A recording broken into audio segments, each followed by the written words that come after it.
Hi friends, అందరికీ నమస్కారం అండి. తెలంగాణలో ఉన్నటువంటి ఆసరా చేయుత పెన్షన్లకు సంబంధించి కొత్త పెన్షన్లు ఎప్పటి నుంచి ఇస్తారు, ఏ తేదీ నుంచి జమ చేయబోతున్నారు, ఎవరెవరికి ఇస్తారు, కొంతమందిని అయితే పెన్షన్లు అయితే తొలగించబోతున్నారు, వృద్ధులు, ఒంటరి మహిళల, వితంతువులకు.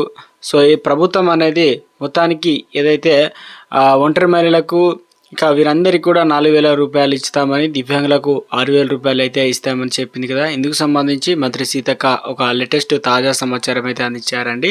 ఇటీవల కాలంలో 2023-24 ఆర్థిక సంవత్సరంలో ప్రజాపాలనలో దరఖాస్తులు అయితే చేసుకున్నారు.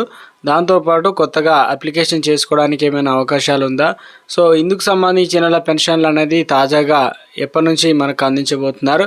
కొంతమంది 1-2 నెలల పెన్షన్లు కూడా రాలేదట, అవి ఇప్పటి నుంచి జమ చేసే ఛాన్స్ ఉంది. సంక్రాంతి పండుగ రానే వస్తుంది. ఈ నెలలో ఎలాంటి పథకాలు ప్రభుత్వం అమలు చేయబోతుంది, పూర్తి వివరాలు అనేది వీడియోలో తెలుసుకుందామండి. వీడియో చివరి వరకు చూడండి, అర్థమవుతుందండి. మరోసారి ఛానల్ వస్తే తప్పకుండా సబ్స్క్రైబ్ చేసుకొని bell button all notification activate చేసుకోండి. చూస్తున్నారు కానీ లైక్ చేయడం మర్చిపోతున్నారండి. వెంటనే లైక్ చేయండి, మిత్రులందరూ కూడా వీడియోని షేర్ చేయండి.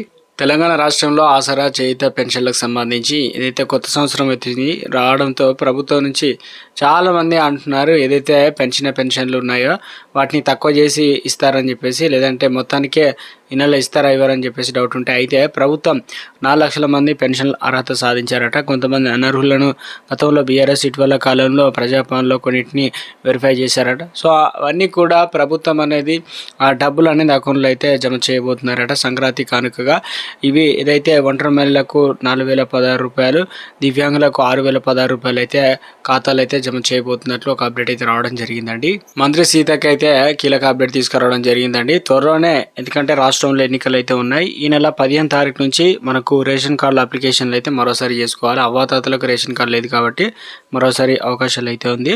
ఇక కొత్త రేషన్ కార్డులు అనేది ఈ నెల 26 తారీఖున జెండా పండుగ రోజు రైతు కూలీలకు 6,000 రూపాయలతో పాటు రైతు భరోసా అనేది 6,000 రూపాయలు అందిస్తున్నారు. ఎందుకంటే ఆ మొత్తం మీదే తెలంగాణ రాష్ట్రంలో పండుగ అయిపోయిన తర్వాత, అంటే 18-19 తారీఖులో కూడా ప్రభుత్వం అనేది ఇవ్వడానికి